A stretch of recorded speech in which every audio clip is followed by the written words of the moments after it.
Hello everyone, welcome to Success Series. This is your educator Shrishti from Success Series, and today we are going to do your last chapter of Geography Class 8, which is about human resources. That is about us. So it is going to be a very interesting chapter. Do stay connected, and if you happen to like the lessons, do hit the like button, guys.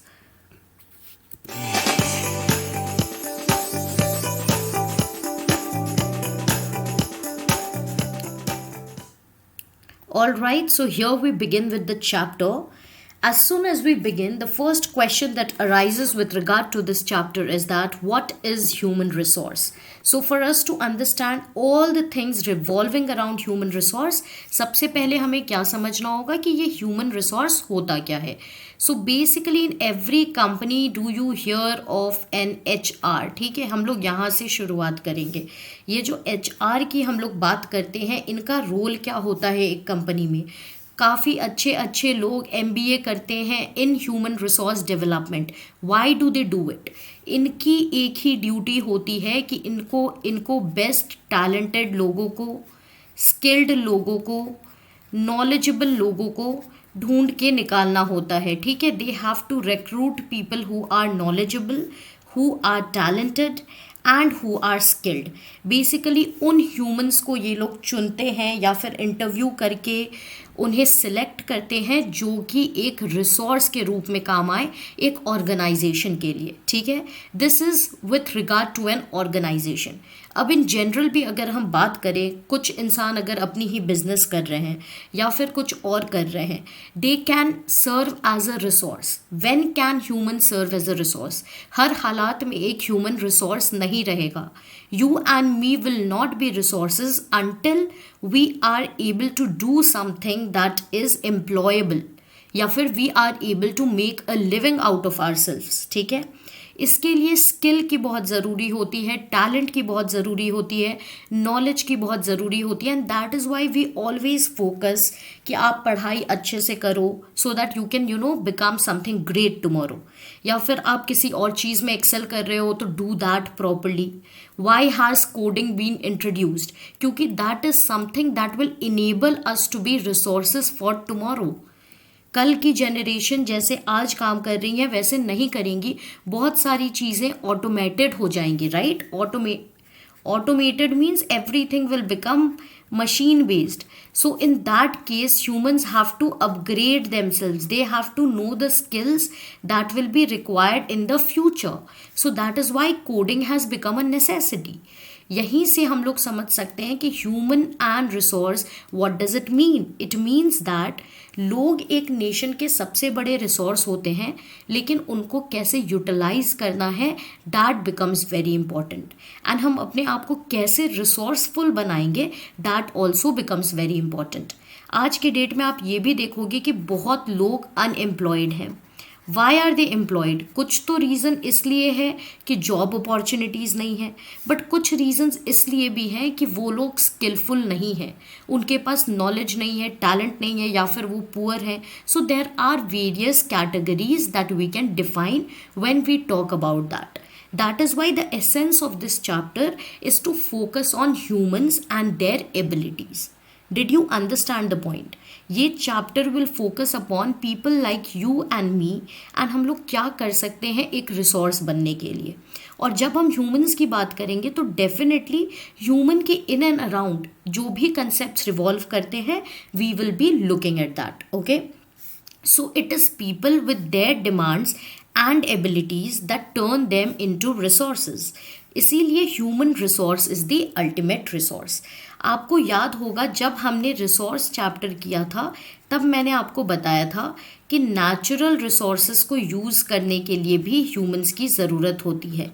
It is humans that convert natural resources into human made resources. ठीक है, जैसे कि laptops हुए, cars हुए, transportation हुई. Doing any this kind of stuffs requires the ability of humans. That is why सबसे बड़ी resource क्या है? सबसे ज़्यादा अहम रिसोर्स है human resource. If there is no good human resource, the other resources will also not be able to put to use.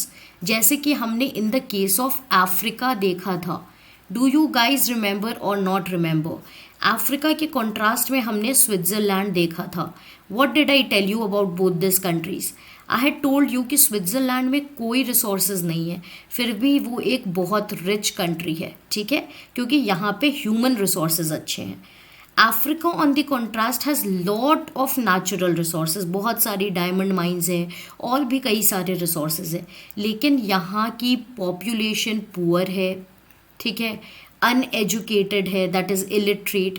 इस वजह से ये लोग अपने नेचुरल रिसोर्सेज को एक्सप्लॉइट नहीं कर पाए हैं.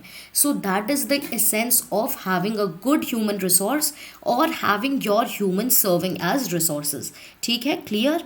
अब हम लोग आगे क्या बात करेंगे, देखिए ह्यूमंस को रिसोर्स बनने के लिए किन चीज़ों की रिक्वायरमेंट होती है, आप कैसे एक अच्छे रिसोर्स बन सकते हो.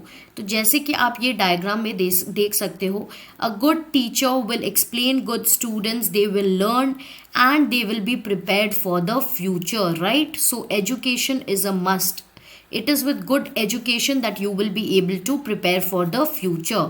अगर हम लोग इसको करंट अफेयर से रिलेट करें तो नेशनल एजुकेशन पॉलिसी जो आई है, अभी हाल ही में आई है 2020 में, बहुत सारे रिविजन्स किए गए हैं, राइट?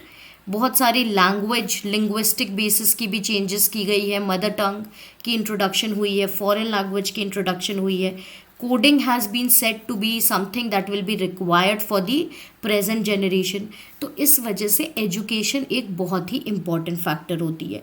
अगर इलिटरेट रहेगी कोई भी पॉपुलेशन आपकी या फिर कोई भी पीपल और person will be illiterate, they will not be able to serve as resources. Okay, health is very important.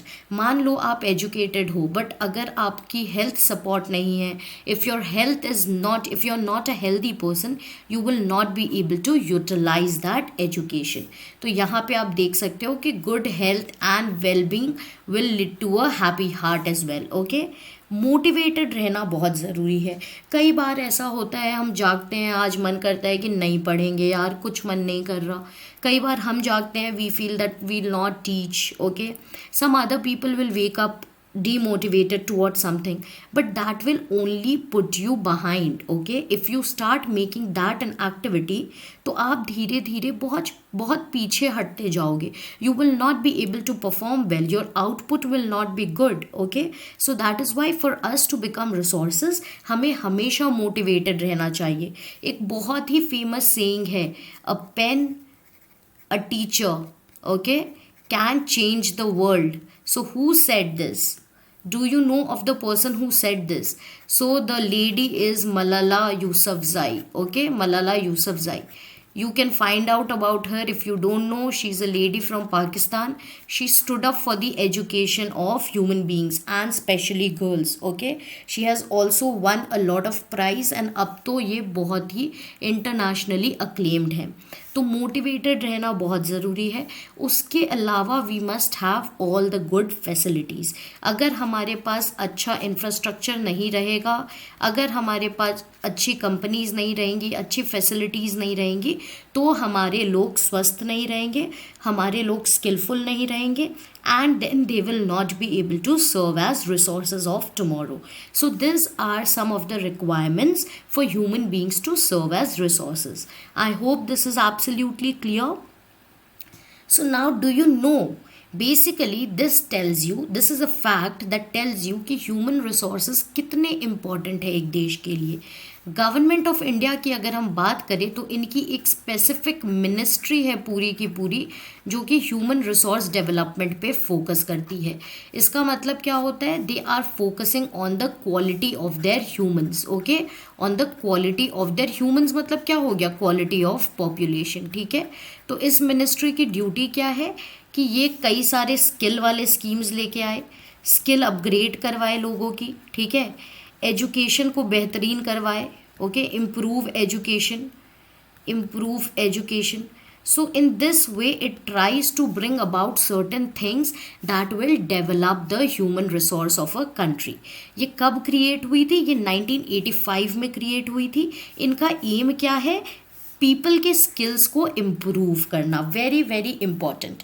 Why does it aim at this? Because अगर आपके स्किल्स इम्प्रूव नहीं रहेंगे तो आप डेफिनेटली एक रिसोर्स की तरह काम नहीं आ पाओगे।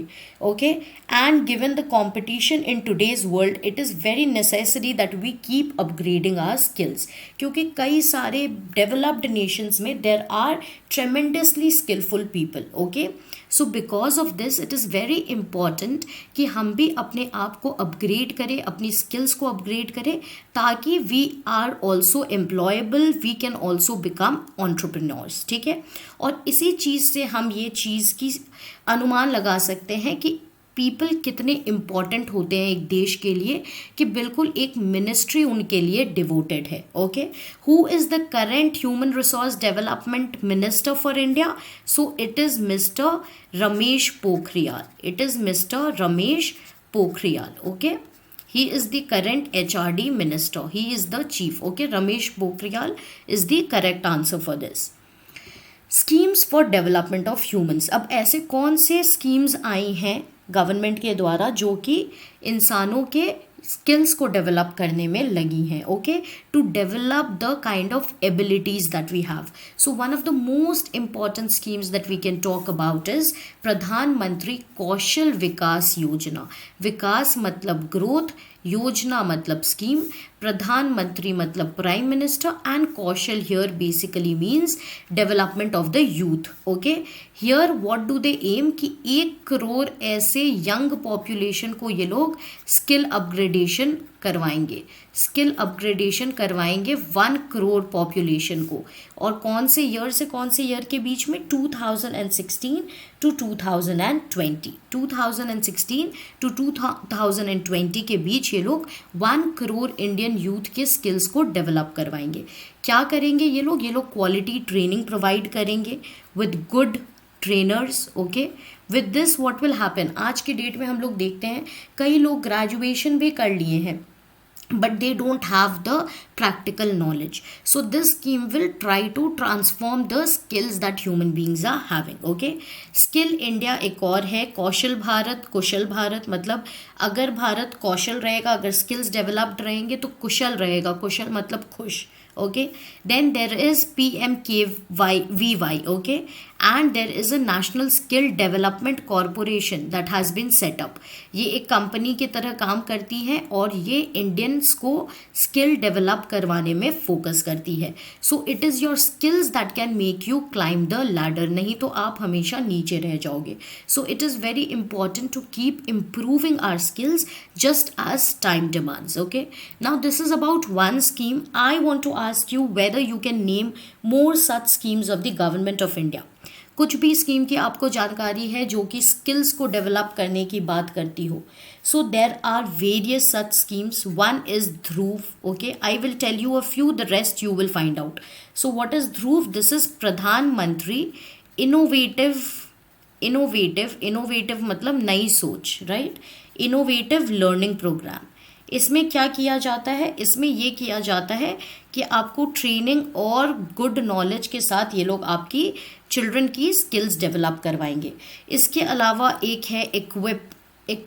What is equip? It is education quality upgradation and inclusion programme. Okay, इसके अलावा आपकी निष्ठा स्कीम है। ठीक है, ये भी एक ऑलराउंड डेवलपमेंट की स्कीम है। National initiative for school heads and teachers holistic advancement.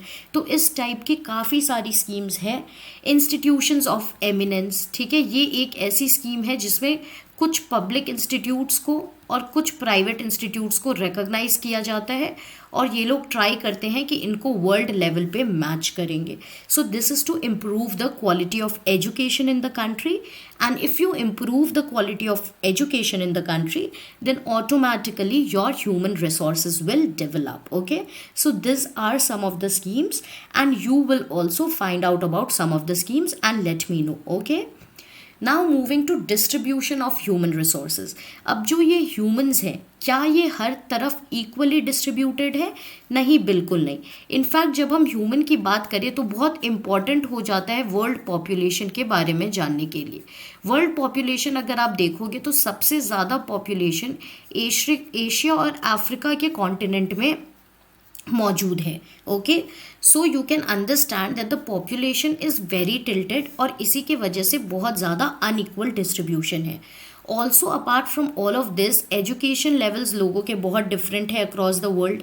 As के लेवल्स बहुत डिफरेंट है. There is gender differences between people. ठीक है, और इसी वजह से बहुत सारी चीज़ें और कैरेक्टरिस्टिक्स दे कीप चेंजिंग. आपकी पे रोल जो आप यहाँ देख रहे हो, it will totally depend on what kind of a resource you are. If you are skillful you will obviously be getting a high pay. If you're not skillful you might not even be able to find a job. Okay, so that is the importance of human resource. And when we are talking about this chapter, you guys should be very much boosted, that you guys should be prepared to be the human resources for tomorrow. Okay, so there is unequal distribution. And किस चीज़ में है, एक तो population की भी बहुत ज़्यादा unequal distribution है अक्रॉस द ग्लोब, ऊपर से हमारी क्वालिटीज़ में भी बहुत ज़्यादा डिफरेंस है. Okay, so this is about the distribution. Which are the countries that are facing the greatest skill shortages.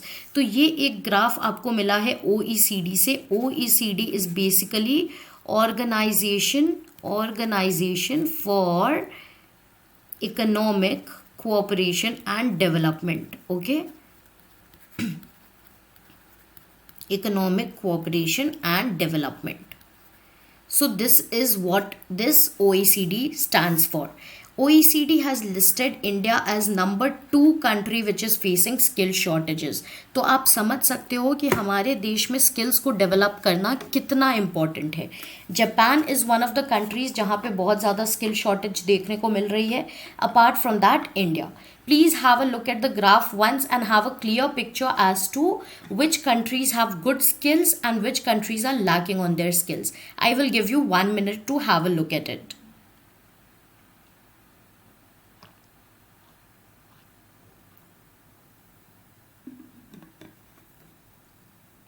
So have you seen Japan, India facing one of the most skill shortages. उसके अलावा कौन सी देश है, तो उसके नीचे you can see the countries that are performing good. United Kingdom, Spain, इनकी skilled population है. ठीक है, इनके लोग काफ़ी स्किलफुल है. Now moving forward, distribution of population. तो जब मैंने बोला कि अनइक्वली डिस्ट्रीब्यूटेड है, तो कम पॉपुलेशन आपको कहाँ देखने को मिल रही है और ज़्यादा पॉपुलेशन आपको कहाँ देखने को मिल रही है. देखिए, एशिया आपका one of the most, in fact the most populous continent you could say. Okay, so south and south east Asia में बहुत ज़्यादा पॉपुलेशन है. इसके अलावा अफ्रीका में भी बहुत ज़्यादा पॉपुलेशन है. पॉपुलेशन मतलब लोग जो रह रहे हैं. Europe also has a very dense population. North America has a very dense population. तो ये कौन से रीजन्स होते हैं? लो लाइंग एरियाज. जब हमने पढ़ा था एग्रीकल्चर, तो हमने देखा था कि लो लाइंग एरियाज में agriculture is a good activity. Plain regions, क्योंकि यहाँ पे हमें पानी की दिक्कतें नहीं होती है. वैलीज़, यहाँ पे भी सेटलमेंट्स ईजी होते हैं, तो यहाँ पे लोग ज़्यादा देखने को मिलते हैं.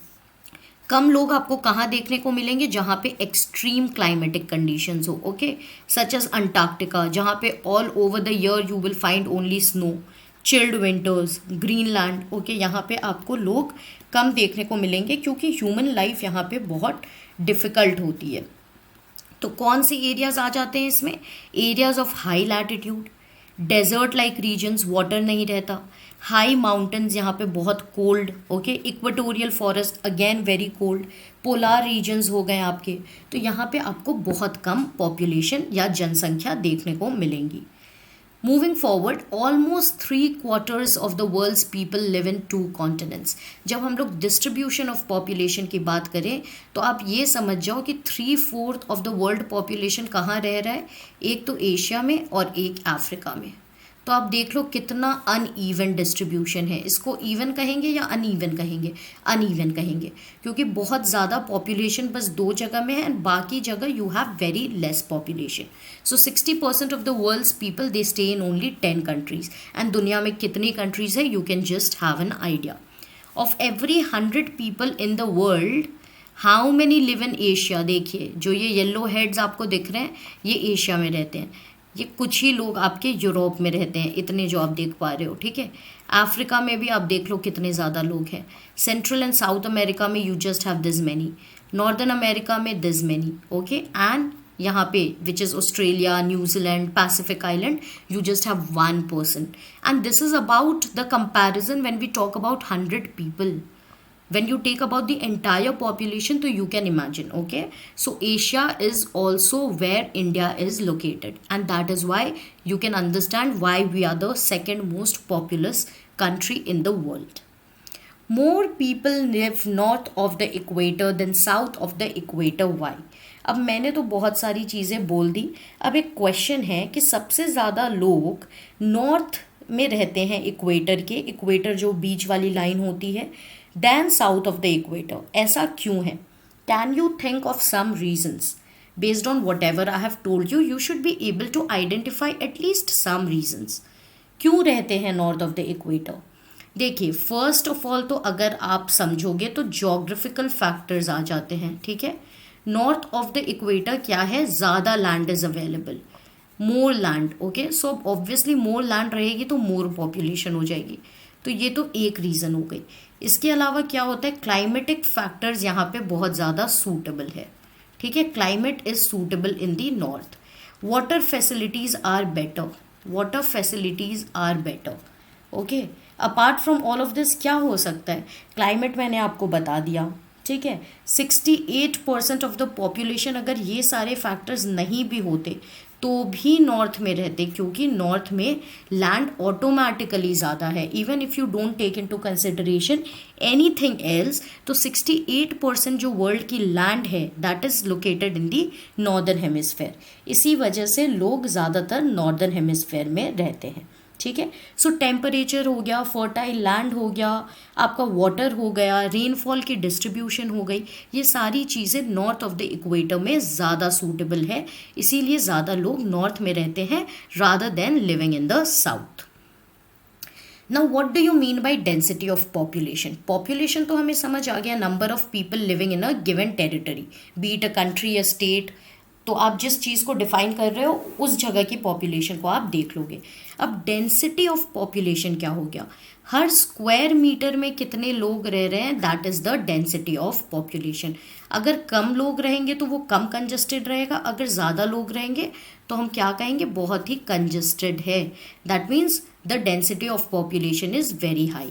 सो यूनिट एरिया में of the earth surface is defined as density of population. कितने लोग एक यूनिट एरिया में रह रहे हैं उसको डेंसिटी ऑफ पॉपुलेशन कहते हैं. इसको पर स्क्वायर मीटर में हमेशा एक्सप्रेस किया जाता है. सो you can understand Asia and Africa, they have the highest density of population. Average density क्या है वर्ल्ड में? 51 पर्सन्स रहते हैं हर स्क्वायर किलोमीटर में. Every square kilometre will have 51 people. That is the average density of the world, okay. But south central Asia में ये number कई ज़्यादा है. It has the highest density of population. उसके बाद आपका ईस्ट एशिया आता है, then followed by south east Asia. So you can have a look at this, that देखिए कितनी ज़्यादा डिफ़िकल्टीज आई है.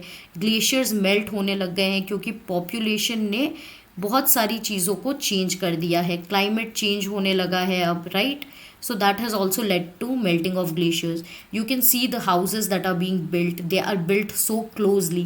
So this is all because most of the people are living in very small amount of space. What are the factors that affect the distribution of population? किन factors पे depend करता है आपकी जनसंख्या किस तरीके से distribute होगी? तो आप इनको कुछ हेडिंग्स में डिवाइड कर सकते हो. एक हो गया आपके जोग्राफिकल रीजन्स, एक हो जाएंगे आपके सोशल रीजन्स, एक हो जाएगा आपका कल्चरल रीजन्स, और एक हो जाएगा आपका इकोनॉमिक रीजन्स. इन सारे रीजन्स के वजह से कुछ जगह में ज़्यादा पॉपुलेशन होगी और कुछ जगह में कम पॉपुलेशन होगी. So what are the factors? This are the 4 main headings. अब इनके अंदर क्या क्या आते हैं चलिए देखते हैं. Geographical features में you have topography. What is topography? So basically topography is the land area of a given space. वहाँ का लैंड किस टाइप का है. अब जैसे बहुत ज़्यादा रग्ड लैंड होगी, ठीक है, रफ लैंड होगी, तो यहाँ पे क्या होगा? यहाँ पे कम पॉपुलेशन होगी. बट अगर प्लेन एरियाज़ होंगे, गंगा डेल्टा होगा, ठीक है, तो यहाँ पे क्या होगा? यहाँ की टोपोग्राफी अच्छी है तो यहाँ पे ज़्यादा लोग रहेंगे. सो माउंटेन्स में कम लोग रहेंगे, प्लेट्यू में ज़्यादा लोग रहेंगे. This areas are suitable for farming. People will prefer to live on plains obviously, and then followed by plateau, then followed by mountains.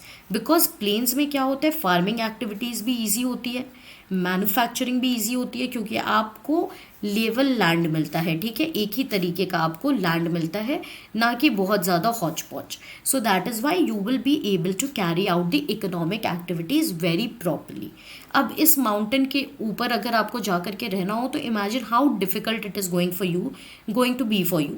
But if this is a low lying land and यहाँ पे सब कुछ available है, then definitely you will try to live here. So the topography affects the population distribution. ज़्यादा डिस्ट्रीब्यूशन आपको plains में मिलेगी, ना कि माउंटेन्स में। इसका एग्जाम्पल क्या हो सकता है? So the Ganga plains are the most densely populated regions of the world.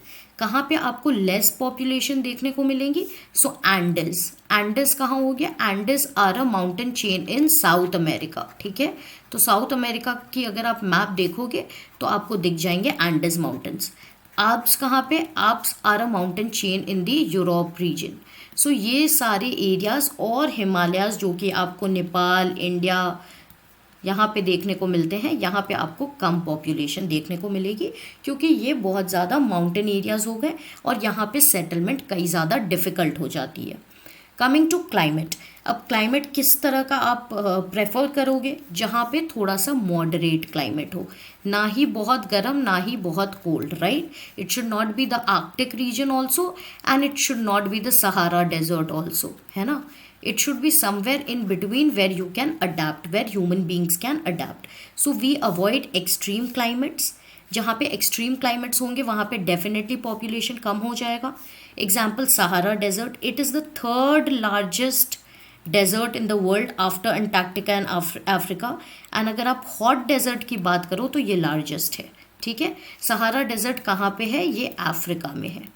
फिर पोलर रीजन्स में भी आपको बहुत कम, जैसे कि जहाँ पे आपको पोलर बेयर्स देखने को मिलते हैं तुंद्रा रीजन्स में, अंटार्कटिक हो गया, आर्कटिक हो गया, रशिया के कुछ रीजन्स हो गए, कनाडा में, ठीक है। तो यहाँ पे आपको कम लोग देखने को मिलेंगे। हालांकि कनाडा की population is quite high, but we are talking about the extreme regions, okay.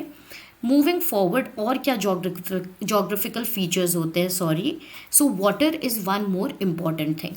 अगर वाटर नहीं रहेगा तो definitely life will not be able to be there. Human beings can't survive without water. Can human beings survive without water? Human beings can not survive without water, okay. So it is very necessary कि जहाँ पे पानी हो वहाँ पे ही लोग रहना पसंद करेंगे। When is the world water day? Remember this, ये एक फैक्ट आपके बुक में नहीं है but you must know, because water is the essential element of life. So 22 March is world's water day, okay. Please remember this and always conserve water, guys. You can have a look at this. By 2025, 2/3 of the world's population can face water stress. तो it is very necessary for us to save water. ये जो हम save water कहते हैं और इनका slogan लगाते हैं, don't just keep it to a slogan. It is actually the need of the hour. Okay. So depending on water, deserts में कम population होगी और river valleys में ज़्यादा population होगी. So by now तो you are champs in this because you have understood, ठीक है। तो यही सारे फीचर्स हैं, इनको बस लिखना आपको अच्छे से है। अब मिनरल्स भी एक और जोग्राफिकल फीचर हो जाती है। जहाँ पे ज़्यादा मिनरल डिपॉजिट्स होंगे वहाँ पे आपको पॉपुलेशन ज़्यादा मिलेगी। For example Africa is very largely populated, क्योंकि अफ्रीका एक हब है मिनरल डिपॉजिट्स का। डायमंड माइंस वहाँ पे बहुत ज़्यादा है साउथ अफ्रीका में।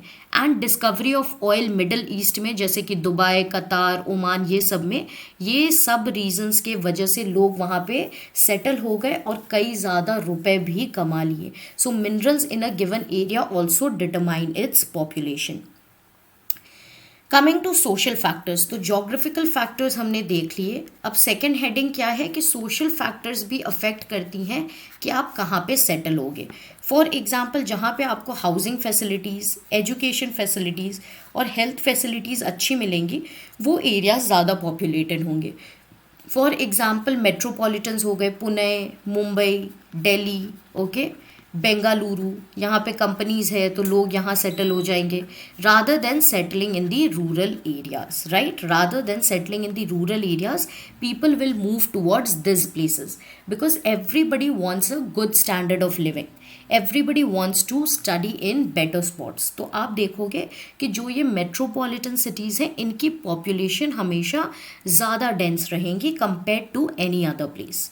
Coming to the third heading which is cultural factors. अब कल्चरल फैक्टर्स मतलब जो भी रिलीजियस सिग्निफिकेंस के प्लेसेस हो गए वहाँ पे भी आपको ज़्यादा लोग देखने को मिलेंगे, वहाँ की जनसंख्या ज़्यादा रहेगी। फॉर एग्ज़ाम्पल वाराणसी, ठीक है, example Jerusalem, example Vatican city, Saudi Arabia में जब मक्का मदीना वहाँ पे है, okay, so you will see a lot of people gathering there, probably settling there because of that. So इस टाइप के रीजंस के वजह से भी लोग वहाँ पे अट्रैक्ट हो जाते हैं और सेटल हो जाते हैं। Coming to the fourth number which is economic factors. अब ये तो बहुत ही इंपॉर्टेंट है in today's date. Industrial areas जो रहेंगी जहाँ पे अच्छे अच्छे मल्टीनेशनल कॉरपोरेशंस रहेंगी वहाँ पे आपको एम्प्लॉयमेंट अपॉर्चुनिटीज़ मिलती हैं, तो इसी वजह से बहुत ज़्यादा लोग चले जाते हैं। फॉर एग्ज़ाम्पल आप पहले के गुरुग्राम को देख लो, जो कि पहले गुड़गांव था अब गुरुग्राम है, okay, this was not very populated but after the IT hub, that is after cyber hub etc came into being and a lot of companies came here, तो इसकी पॉपुलेशन बिल्कुल शूट अप हो गई। सिमिलरली ओसाका इन जापान, जिसको हमने पढ़ा था Manchester of Japan भी कहा जाता है because of its textile industry, और मुंबई, ये सारे डेंसली पॉपुलेटेड एरियाज हैं, तो ये इकोनॉमिक फैक्टर्स के अंदर आ जाते हैं। Okay, so this are the reasons that affect your, और this are the reasons that affect the distribution of population. Now coming to population change. तो पॉपुलेशन चेंज क्या होता है, ये बहुत ही इंटरेस्टिंग डायग्राम है। बर्थ रेट, कितने बेबीज बॉर्न हो रहे हैं, और डेथ रेट, कितने लोग एक्चुअली पास अवे हो जा रहे हैं, इनमें जो डिफरेंस रहेगा वो आपकी पॉपुलेशन को डिटरमाइन करेगा, ठीक है। इसके अलावा कुछ फैक्टर्स होते हैं जैसे कि immigration, emigration which is related to moving in and moving out, so this also affect the population but basically it is birth rate and death rate. So population change आपको कैसे पता चलेगा, it is the change in number of people, और ये change in number of people आपको कैसे पता चलेगा, by the number of births and deaths that happen। कितने लोग birth ले रहे हैं, born हो रहे हैं, और कितने लोग actually they are ending their lives or they are no more alive, so that will determine the active population that you have। What is natural growth rate, जैसा कि मैंने आपको बताया births minus deaths will be the natural growth rate, ठीक है। अब क्या होता है, नेचुरल ग्रोथ रेट कब ज़्यादा बढ़ेगी, जब आपकी बर्थ्स ग्रेटर देन डेथ्स रहेगी तो आपकी NGR इंक्रीज रहेगी, ठीक है। और जब आपके डेथ्स ग्रेटर रहेंगे बर्थ से, डेथ्स ग्रेटर देन बर्थ, सो आपकी NGR डिक्रीज हो जाएगी। This is very simple mathematics, okay. Difference between birth rate and the death rate is called the natural growth rate. ये कि बहुत ही आप इसी से समझ सकते हो, ग्रोथ की बात कर रहे हैं तो बर्थ रेट कितनी हो रही है, डेथ रेट कितनी हो रही है, इन दोनों का जो डिफरेंस आएगा that will tell you about the growth rate. Whether वो ग्रोथ हुई है या फिर डिक्लाइन हुई है वो आपको इनके डिफरेंस से पता चल जाएगा। एंड पॉपुलेशन अगर इंक्रीज होता है तो ये increase in natural growth rate की प्रोसेस होती है, नॉट डिक्लाइन। जब डिक्लाइन होगा नेचुरल ग्रोथ रेट में तो क्या होगा, पॉपुलेशन डिक्रीज हो जाएगी, ठीक है, clear. Moving to population explosion. Explosion क्या होता है, धमाका या फिर धमाल, like you are bursting crackers during Diwali, okay, so they are explosions basically।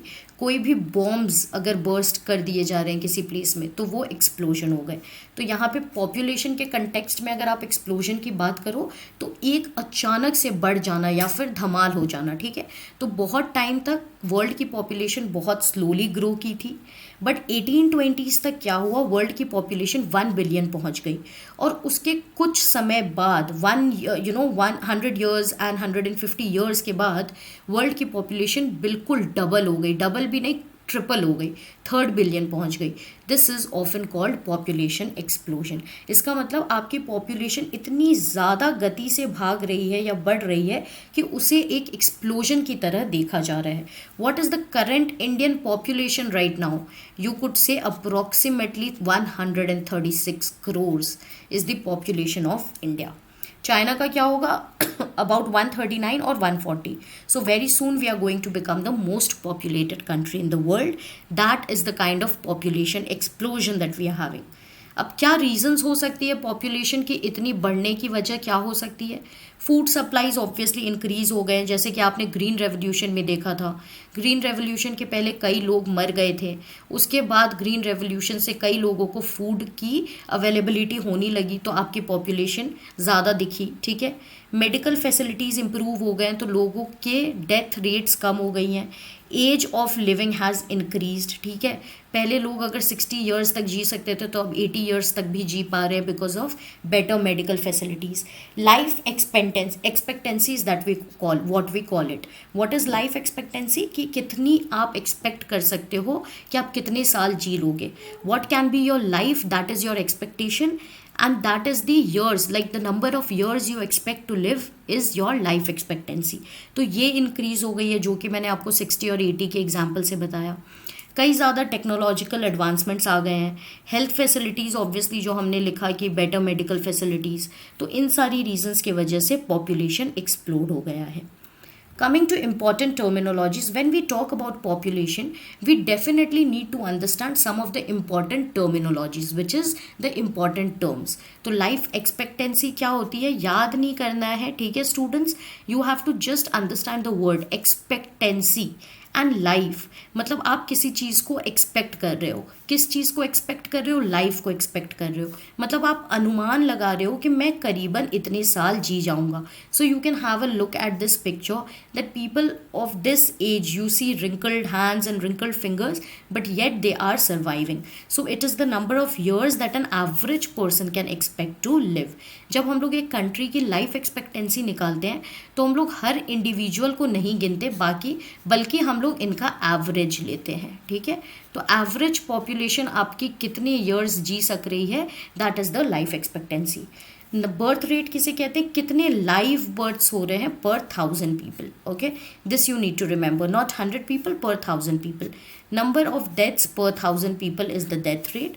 Migration क्या होती है कि कुछ लोग मूव इन कर रहे हैं या फिर कुछ लोग मूव आउट कर रहे हैं। So movement of people in and out of any given area is called migration. या तो वो स्टेट माइग्रेशन हो स्टेट वाइज, या तो वो कंट्री माइग्रेशन हो, या तो वो कुछ भी किसी भी तरीके की माइग्रेशन हो।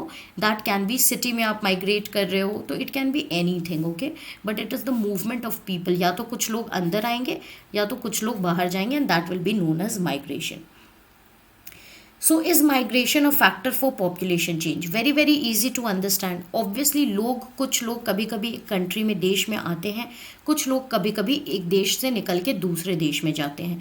ये कई रीजंस के वजह से हो सकता है, एजुकेशन के वजह से हो सकता है, जॉब अपॉर्चुनिटीज़ की वजह से हो सकती है, ठीक है। आप देखोगे कि इंडिया के कई लोग अब यूएई में बेस्ड हैं क्योंकि Dubai and the other middle east countries they offer you good salaries. You will notice a good population of Indian citizens living in USA. They have got their citizenships. You will notice that Canada is mini India, okay. So these are some of the things that you will notice. तो यहाँ पे क्या हो रहा है, इन देशों में immigration हो रहा है। देखिए इमिग्रेशन मतलब it is related to getting in, okay. So इन देश में इंडियंस जा रहे हैं तो यहाँ पे क्या हो रही है, यहाँ पे इमिग्रेशन हो रही है। और जो इंडियंस जा रहे हैं उनको क्या कहते हैं, उनको एमिग्रेंट्स कहते हैं। तो इंडिया में क्या हो रहा है, एमिग्रेशन हो रहा है। So emigrants are people who leave a country and immigrants are people who arrive in a country. तो जब आप अराइव करोगे कहीं, फॉर एग्जाम्पल कुछ लोग पाकिस्तान से अगर इंडिया में आके सेटल हो रहे हैं, just an example, they will be known as immigrants for India, क्योंकि ये इंडिया में इन हो रहे हैं। जैसे कि बांग्लादेशी इमिग्रेंट्स, जो हम रोहिंग्या इशू की बात करते हैं, तो बांग्लादेश से आप काफ़ी लोग को देखोगे कि ये असम में सेटल्ड है, तो इनको इमिग्रेंट्स कहते हैं। और हमारे देश को क्या कहेंगे, what will we call it, we will call it a nation that has faced immigrants, okay. And emigrants और एमिग्रेशन उसे कहाँ कहाँ के लिए बोला जाएगा, बांग्लादेश के लिए बोला जाएगा.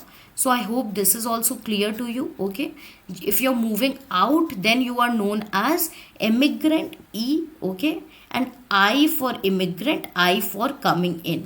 So जिस देश में आ रहे हैं उनको इमिग्रेशन में काउंट किया जाएगा और इसके वजह से पॉपुलेशन चेंज होती है एक गिवन प्लेस की. फॉर एग्जांपल यूएई की पॉपुलेशन सपोज 1 करोड़ है. ओके, सपोज अब 50,000 इंडियंस ऐड हो गए तो ये ऑब्वियसली यहाँ की पॉपुलेशन को चेंज कर देगी. अब सूडान एक प्लेस है जहाँ पे बहुत ज़्यादा हंगर है, बहुत ज़्यादा पुअर नेशन है, वॉर टॉर्न नेशन है क्योंकि यहाँ पे बहुत वॉर्स हुए हैं, सिविल स्ट्राइव्स हुई हैं, तो यहाँ से कई लोग मूव आउट कर जाते हैं. जैसे कि बांग्लादेश से रोहिंग्याज मूव आउट कर गए थे तो वहाँ की पॉपुलेशन क्या होगी, कम हो जाएगी. सो this is all about migration and it affects the population definitely. USA, Australia ऐसी कंट्रीज़ हैं जहाँ पे इमिग्रेंट्स गए हैं, मतलब इमिग्रेंट्स उनके यहाँ माइग्रेट हुए हैं, इसीलिए they have faced immigration.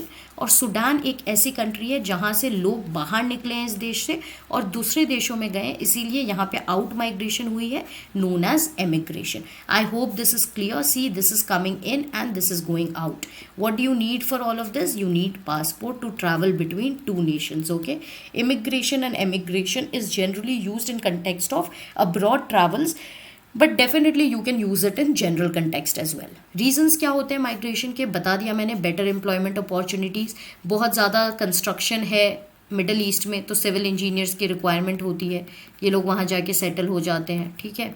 Apart from that better education facilities, बहुत लोग यूएसए, जर्मनी ये सारे कंट्रीज़ में जाते हैं, यूरोप में जाते हैं. ठीक है, for better education. Better health के लिए लोग एक बार कभी कभी माइग्रेट कर जाते हैं. स्टैंडर्ड ऑफ लिविंग इम्प्रूव करनी होती है, सो दे गो. अब माइग्रेशन के रीजंस को आप 2 तरीक़ों से डिवाइड कर सकते हो. एक होते हैं आपके पुल फैक्टर्स जो कि आपको पुल करते हैं किसी देश में, एक होते हैं आपके पुश फैक्टर्स जो कि आपको एक देश से पुश करते हैं. अब यूएई के कंटेक्स्ट में पुल फैक्टर क्या रहा, गुड सैलरी, है ना. सो मतलब गुड जॉब अपॉर्चुनिटीज़. इंडिया के लिए वो पुश फैक्टर रहा, लेस जॉब्स. सो इस रीज़न के लिए यहाँ की पॉपुलेशन पुश हो गई और यहाँ पे पुल हो गई. So this is basically what you mean by pull factors and push factors. Push factors, climatic disasters, कभी कहाँ पे बहुत ज़्यादा फ्लड्स आ गए, अर्थक्वेक आ गया, पूरा का पूरा पॉपुलेशन वहाँ से हट करके दूसरी जगह चला गया, इसका मतलब पुश हो गया वहाँ से. ओके, वॉर हो गई कोई रीजन में, सीरिया में वॉर हो गई, सूडान का एग्जाम्पल मैंने आपको दिया, पॉपुलेशन पूरी की पूरी उठ के कहीं और चली गई. सो पुश फैक्टर. और पुल क्या होते हैं, कहीं पे बहुत ज़्यादा पीस है, कहीं पे बहुत ज़्यादा मनी या इकोनॉमिक अपॉर्चुनिटीज़ है, फूड अवेलेबिलिटी बेहतरीन है, सिटी की लाइफ के लिए क्योंकि यहाँ पे सब कुछ आपको उपलब्ध है, जॉब्स है, एजुकेशन है, तो ये आपको पुल कर लेते हैं अपनी तरफ. ओके, खींच लेते हैं अपनी तरफ. और पुश फैक्टर्स वो आपको भगा देते हैं किसी जगह से. So this affect your migration. जब भी माइग्रेशन पे अगर कोई क्वेश्चन आए and if you use it, it will actually add on to your marks. Patterns of population change. अब देखिए, ये पॉपुलेशन जो चेंज हो रहा है ये हर तरफ सिमिलर पैटर्न में चेंज नहीं होता. कहीं पे आपको राइजिंग पॉपुलेशन देखने को मिलता है और कहीं पे आपको पॉपुलेशन कम होते हुए देखने को मिलेगा. So that you can have a look at this graph as well to realise how the population has changed for different continents. Coming to patterns of population change, Kenya जो कि अफ्रीकन नेशन है, यहाँ पे आपको high population growth देखने को मिली है. और कंट्रीज़ लाइक यूके, जापान, ये सब में आपको पॉपुलेशन ग्रोथ या तो स्लोइंग देखने को मिली है या तो बिल्कुल घट भी गई है क्योंकि ये लोग डेवलप्ड नेशंस हैं, इनकी स्ट्रैटेजीज कुछ और तरीके से काम करती है. And Kenya etcetera are poor countries where the population is continuously increasing.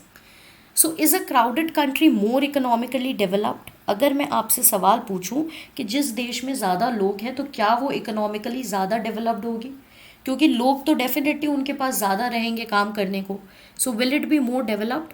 That is not the case. Okay, it is not always the case.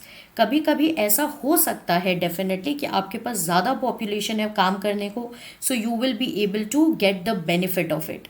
But sometimes it so happens कि वो पॉपुलेशन आपके अगेंस्ट भी जा सकती है. For example, India में इतनी population है. इनफैक्ट इंडिया की जो अभी स्ट्रक्चर ऑफ पॉपुलेशन है, जो कि मैं आपको आगे बताऊंगी, वो मोर टुवर्ड्स एक्टिव ग्रुप्स है. मतलब जो लोग वर्किंग एज ग्रुप में हैं उनकी पॉपुलेशन ज़्यादा है, फिर भी बहुत सारे लोग अनएम्प्लॉयड हैं, right. So it is not necessary कि अगर कंट्री ज़्यादा क्राउडेड हो या ज़्यादा पॉपुलेटेड हो तो ये ज़्यादा इकोनॉमिकली डेवलप्ड होगी, ऐसा नहीं है. You can C a lot of developed Nations that have very less population. यहाँ पे हम लोग एक एग्जांपल ले सकते हैं जापान एंड बांग्लादेश का. Basically both of them share the same level of population, but Japan definitely बहुत ज़्यादा डेवलप्ड है, while Bangladesh is a low developing nation. It is just developing. Okay, so it is not necessary कि आपकी directly proportionate relationship रहेगी between a place that has more people and if it is economically developed और not. Clear और not clear? Am I going too fast? These are basic things, so I'm trying to explain it to you early and then proceed. Japan versus Bangladesh is a very good example. I hope you have understood. Coming to another terminology which is population composition. अब composition से आपको क्या पता चलता है? अगर मैं आपको mineral composition बताऊं कि 26% ये है, 28% ये है, तो composition आपको ये बताती है कि किस चीज़ की ingredient या फिर कौन सी चीज़ उसमें किस मात्रा में है. Similarly, population composition tells you about the structure of the population, कि कितने aged लोग हैं, कितने young population है, कितने male हैं, कितनी फीमेल हैं, ठीक है, कितने लोग एजुकेटेड हैं, कितने लोग अनएम्प्लॉयड हैं. सो कॉम्पोजिशन ऑफ पॉपुलेशन से आपको स्ट्रक्चर ऑफ पॉपुलेशन के बारे में पता चलता है, राइट. इजी और नॉट इजी? अंडरस्टूड और not understood? By this diagram also you can understand population composition या फिर किसी भी चीज़ की कॉम्पोजिशन, वो आपको उस चीज़ के स्ट्रक्चर के बारे में बताती है. सो सिमिलरली पॉपुलेशन कॉम्पोजिशन से भी आपको स्ट्रक्चर ऑफ द पॉपुलेशन के बारे में जानकारी मिलती है. अब जैसे कि लोग अपने एज में डिफ़र करेंगे, सेक्स में डिफ़र करेंगे, male female what they are, literacy में डेवलप करेंगे, कुछ लोग लिटरेट रहेंगे. Which is the state with the highest literacy rate in India? Kerala, right? Illiteracy बहुत ज़्यादा आपको देखने को मिलेगी, for example in states like Bihar. So this will differ for the this will make a difference in the people of any given area. Health condition में लोग differ करते हैं, ऑक्यूपेशंस में लोग डिफ़र करते हैं और उनकी इनकम भी बहुत ज़्यादा फ्लक्चुएट करती है. सो पॉपुलेशन कॉम्पोजिशन आपको इन सारी चीज़ों के बारे में बताता है. कैरेक्टरिस्टिक्स ऑफ पॉपुलेशन आप किस चीज़ से जान पाओगे? उनकी पॉपुलेशन कॉम्पोजिशन से. So if there is a question that tells you that the characteristics of a population और the people can be understood with the help of population composition और stages of demographic transition या फिर कुछ और, तो population composition will be the correct answer.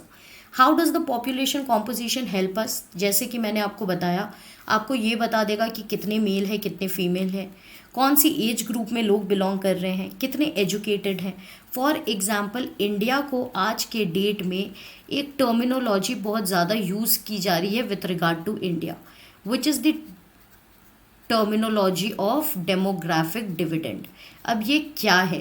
देखिए, जब हम पॉपुलेशन की बात करेंगे तो demography is just the another word for population. Population से रिलेटेड कुछ भी हो तो उसे हम डेमोग्राफी भी कह सकते हैं. तो India is said to be on the verge of reaping demographic dividend. इसका मतलब क्या है? मैम आप क्या बोल रहे हो इतने बड़े बड़े शब्द? तो इसका मतलब ये है कि इंडिया की पॉपुलेशन अभी ऐसी है कि ऐसा कहा जा रहा है कि पॉपुलेशन की वजह से इंडिया को डिविडेंड मिलेगा. अब डिविडेंड क्या होता है? डिविडेंड बेसिकली प्रॉफिट होती है, राइट. कंपनी ने डिविडेंड दी अपने शेयर होल्डर्स को, ऐसा कहा जाता है. इसका मतलब क्या होता है? कंपनी ने अपने प्रॉफिट की शेयर डिविडेंड के रूप में शेयर की अपने शेयर होल्डर्स के साथ. So dividend is actually a good sign.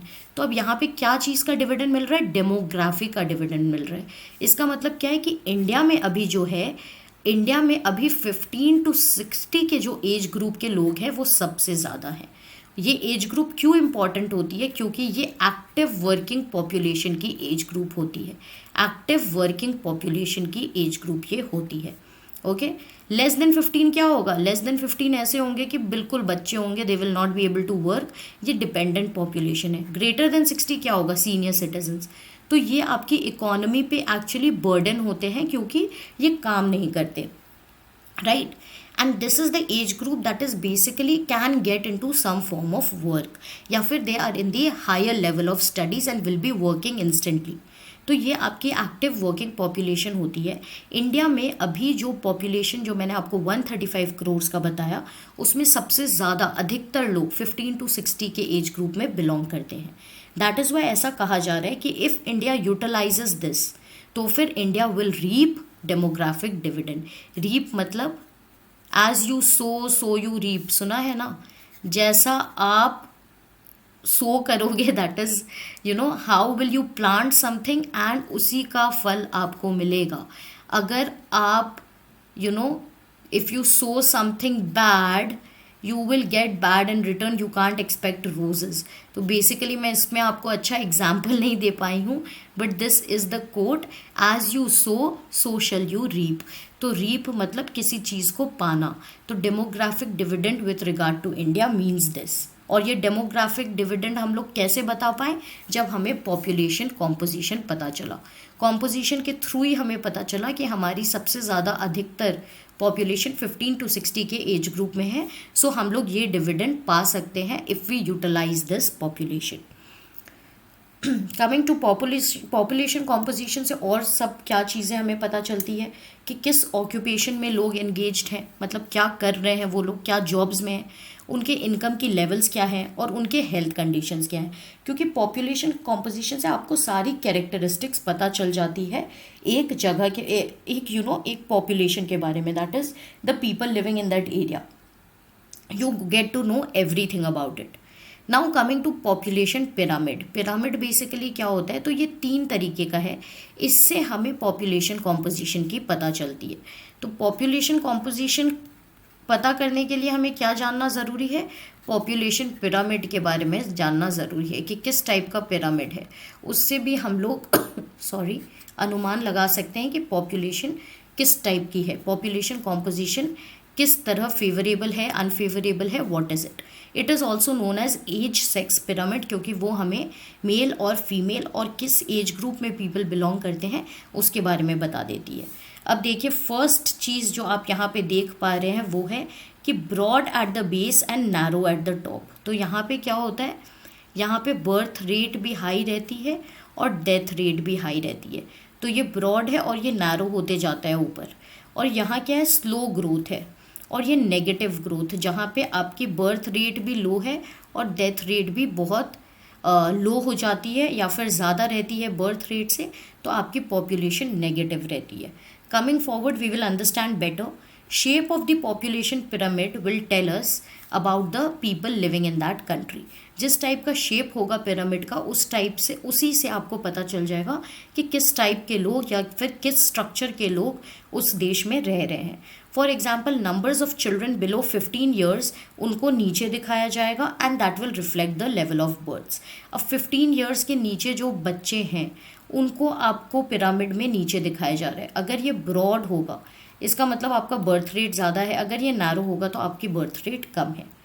Moving forward, size of the top will show you the numbers of aged population. ठीक है, अगर ये नैरो होते जाएगी तो इसके मतलब कम लोग हैं, मतलब डेथ रेट आपकी बढ़ गई है।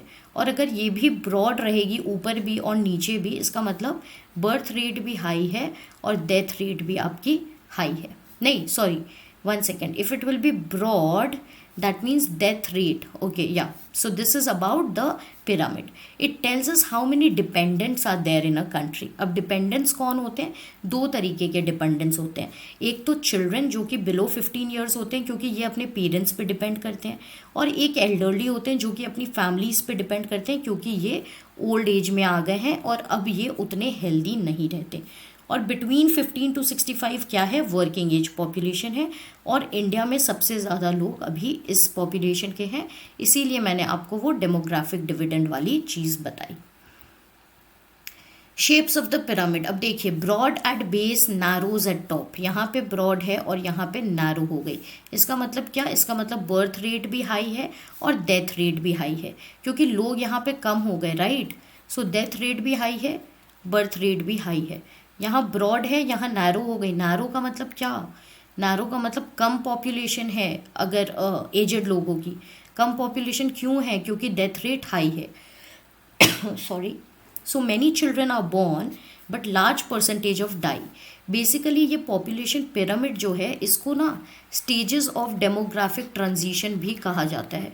क्या कहा जाता है, स्टेजेस ऑफ डेमोग्राफिक ट्रांजिशन। सो ये जो पिरामिड आप देख रहे हो, ये बेसिकली फर्स्ट स्टेज को बिलोंग करता है।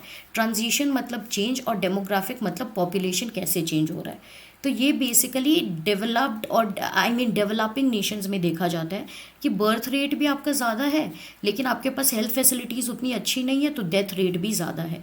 इसके वजह से ये पॉपुलेशन कुछ इस तरीके का दिखता है। इसकी एग्जाम्पल टाइप है कीनिया, जहाँ पे बहुत लोग मर भी रहे हैं due to hunger, due to poor health facilities, due to poverty, and बहुत लोग पैदा भी हो रहे हैं। बर्थ रेट भी हाई है बट डेथ रेट भी हाई है, इसीलिए ये ऊपर जाते जाते नैरो हो जाती है। सो this is one type of the pyramid. Second type क्या है, ये इंडिया की टाइप है। यहाँ पे डेथ रेट्स भी बहुत ज़्यादा डिक्रीज़ कर रही है, क्योंकि हम लोग डेवलप कर रहे हैं। This is a developing nation. Health facilities are becoming better. Birth rates are almost constant या फिर थोड़ा सा डिक्रीज़ हो रहा है, बट आपकी डेथ रेट भी थोड़ी सी डिक्रीज़ होते जा रही है, और इसीलिए ये आपको इस तरीके से देखने को मिलती है।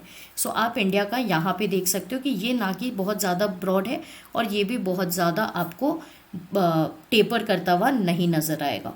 So example of this type is India. यहाँ पे बहुत ज़्यादा वर्कफोर्स आपको देखने को मिलेगी। और दूसरी टाइप क्या है, जहाँ पे बर्थ रेट भी कम होते जा रहा है और डेथ रेट भी बहुत कम है।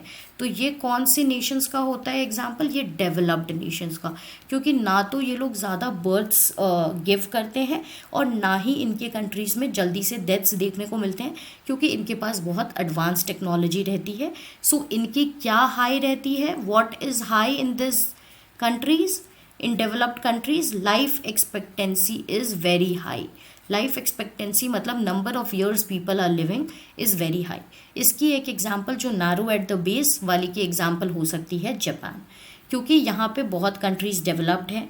ये लोग के पास more than one child generally नहीं देखे जाते और डेथ रेट्स भी बहुत डिक्रीज रहते हैं, इसीलिए ओल्ड एज पॉपुलेशन भी ज़्यादा रहती है इनके पास। आप यहाँ देख सक रहे हो और यहाँ देख सक रहे हो, यहाँ पे थोड़ा सा नैरो है और यहाँ पे काफ़ी ब्रॉड है, बिकॉज डेथ रेट्स यहाँ पे कम है। Okay, example of this type is Japan. So this are the various shapes of the pyramid. So all in all we have covered everything that is related to human resource. जो भी important चीज़ें हैं देख ली, और population के in and around जो भी concepts revolve करते हैं वो भी देख लिए. If you have any queries please put it out in the comment section, वरना हम लोग जो MCQ लेसन करते हैं वहाँ पे तो डिस्कशन हो ही जाएगी. And how can finally we be a human resource? So by being skilled, अपने स्किल्स को इम्प्रूव करना है, अपनी स्पिरिट्स को स्ट्रॉन्ग रखनी है, डीमोटिवेटेड नहीं होना है, because demotivated will not land us anywhere. अपने स्पिरिट्स को स्ट्रॉन्ग रखना है that we can do it, we will achieve it by being hopeful about the future and by having a positive outlook. तो positive outlook वाले लोग को क्या कहते हैं? Optimistic. So what should you students be? You must be optimistic. इसकी opposite क्या होती है? पेसिमिस्टिक. अगर आप नेगेटिव थॉट्स रखोगे, नेगेटिव सोचोगे, तो आपको एक पेसिमिस्टिक पर्सन बोला जाएगा, नेगेटिव. ओके, एंड अगर आप पॉजिटिव, पॉजिटिव, ओके, अगर आप पॉजिटिव थॉट्स रखोगे तो you will be said to be an optimistic person. तो what should all of us be? We must be optimistic people. Okay, this is how you can be a human resource. So are you ready to be a human resource? This is the final question. Are you ready to get employed with the best of companies, or in fact ready to own companies and employ a lot of people? Are you ready to be a human resource? You guys have to gear up and give me the answer to that. On that note, we have completed the chapter and also your class 8th geography. So with this, I will take your leave. Thank you for staying connected. Thank you for giving me your precious time.